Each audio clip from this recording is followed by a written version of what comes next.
नमस्कार, मैं तरुण वर्मा और मैं एक क्लिनिकल साइकोलॉजिस्ट हूँ। अब बात करेंगे कि साइकोसिस के लिए ट्रीटमेंट्स क्या होते हैं।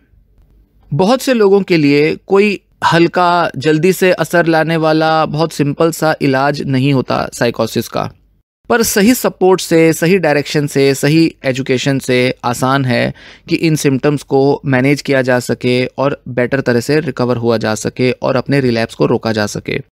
इसका मतलब ये नहीं है कि साइकोसिस का जो एपिसोड है या उसके जो सिम्टम्स हैं वो हमेशा एक जैसे बने रहेंगे, वो हमेशा परेशान करते रहेंगे या वो अपने आप चले जाएंगे। नहीं, ऐसा कुछ मतलब नहीं है। सही तरह से इलाज लेना बेहद ज़रूरी होता है साइकोसिस का। इलाज के दौरान या इलाज के बाद बहुत कॉमनली देखने में आएगा कि कुछ ना कुछ सिम्टम्स बने रहते हैं।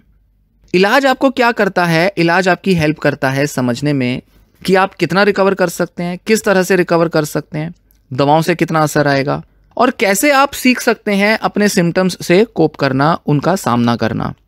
अपने इन अनुभवों को संभालना कैसे है, सिम्टम्स के ट्रिगर कैसे पकड़ने हैं, इनसे आने वाला डिस्ट्रेस, तनाव, वो कैसे कम करना है, ये सब आप सीखते हैं अपने इलाज में। और खासकर कि यहाँ पर सबसे ज़्यादा हेल्पफुल होती है ये सब सीखने में साइकोथेरेपी और ग्रुप थेरेपीज़। इलाज का, मैनेजमेंट का पूरा फोकस यही होता है कि आपके जो सिम्टम्स हैं वो आपके डे टू डे लाइफ में इंटरफेयर ना करें, आपकी लाइफ को बुरा ना बनाएं। आप अपनी लाइफ को कैसे बेहतर तरह से जी सकते हैं, यही होता है पूरे इलाज का फोकस। डॉक्टर्स कैसे डिसाइड करते हैं आपके ट्रीटमेंट को? कोई भी ट्रीटमेंट शुरू करने से पहले ज़्यादातर डॉक्टर्स जो होते हैं, स्पेशली साइकेट्रिस्ट जो होते हैं, वो कुछ ऑप्शंस आपको बताते हैं कि कैसे आप अपने इन सिम्टम्स को मैनेज कर सकते हैं। कुछ केसेस में तो ऐसा संभव नहीं हो पाता, पर फैमिली मेंबर्स को अक्सर वो कम्युनिकेट करते हैं। और अगर ना करें तो फैमिली मेंबर्स खुद पूछ सकते हैं डॉक्टर से कि किस किस तरह की ट्रीटमेंट ऑप्शंस अवेलेबल हैं। पेशेंट के लाइफ के, पेशेंट के सिम्टम्स के हर पहलू पर ध्यान देना ज़रूरी है ताकि सही तरह से इलाज उनको दिया जा सके।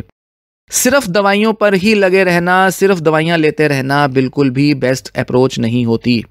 एनवायरनमेंट देखना पड़ता है, कल्चर देखना पड़ता है, एथनिसिटी देखनी पड़ती है, पेशेंट का पास्ट बैकग्राउंड देखना पड़ता है, उसका एजुकेशनल, एम्प्लॉयमेंट स्टेटस देखना पड़ता है, पेशेंट के आसपास क्या लोग हैं, कैसे लोग हैं, कितने लोग हैं जिनको ये मानसिक बीमारियां रही हैं या नहीं रही हैं, सब चीज़ें देखनी पड़ती हैं। क्या कोई फिजिकल जेनेटिक कॉजेज़ हैं, नहीं है, एनवायरमेंटल कॉजेज़ क्या हैं, हर तरह से जांच करके डॉक्टर्स सही ट्रीटमेंट डिसाइड करते हैं।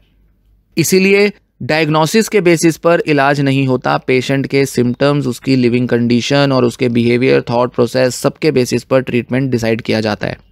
कुछ पेशेंट्स को साइकोथेरेपी दी जा सकती है तो कुछ पेशेंट्स को बिल्कुल भी देना संभव नहीं हो पाता। कुछ पेशेंट्स को एडमिट करना पड़ सकता है तो कुछ पेशेंट्स को ओपीडी में रेगुलर विजिट के थ्रू दवाइयाँ देकर भी काम बन जाता है। अलग अलग डिसऑर्डर्स के लिए अलग अलग ट्रीटमेंट्स सजेस्टेड होते हैं, अलग अलग टाइम पर अलग अलग इलाज लेना पड़ सकता है। शुरुआत में हो सकता है दवाइयाँ लेनी पड़े, बाद में हो सकता है कि आपको कोई दूसरा इलाज भी दिया जाए।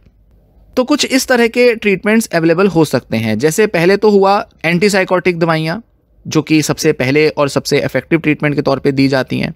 काफ़ी सारे सिम्टम्स इनसे कम हो जाते हैं पेशेंट्स के। एंटीसाइकोटिक के साथ कुछ मूड स्टेबलाइजर या एंटी डिप्रेसेंट दवाइयाँ भी दी जा सकती हैं, एंजाइटी की दवाइयाँ भी दी जा सकती हैं। ये डिपेंड करता है पेशेंट की कंडीशन पे। और कई बार साइड इफ़ेक्ट्स को मैनेज करने के लिए भी अलग से दवाइयाँ दी जाती हैं। फिर आती हैं टॉकिंग थेरेपीज़। बात करके थेरेपी लेना, बातचीत करके थेरेपिस्ट से ठीक हुआ जा सकता है। और बातचीत कुछ ऐसे वेली टॉक्स नहीं होती, ये नहीं कि गप्पे मार रहा है पेशेंट, नहीं। स्पेशलाइज्ड थेरेपीज होती हैं, ट्रीटमेंट होते हैं जो कि कुछ मेंटल हेल्थ कंडीशंस के हिसाब से ही डिज़ाइन की गई हैं। उनकी कुछ टेक्निक, स्ट्रेटजीज होती हैं जो अलग अलग बीमारियों, अलग अलग सिम्टम्स पर लगाई जाती हैं। उनकी मदद से पेशेंट को बेटर किया जा सकता है। सबसे कॉमन टाइप थेरेपी होती है कॉग्निटिव बिहेवियरल थेरेपी, CBT, जो कि साइकोसिस के पेशेंट्स को आजकल काफ़ी कॉमनली दी जाने लगी है। फिर आती हैं आर्ट थेरेपीज़।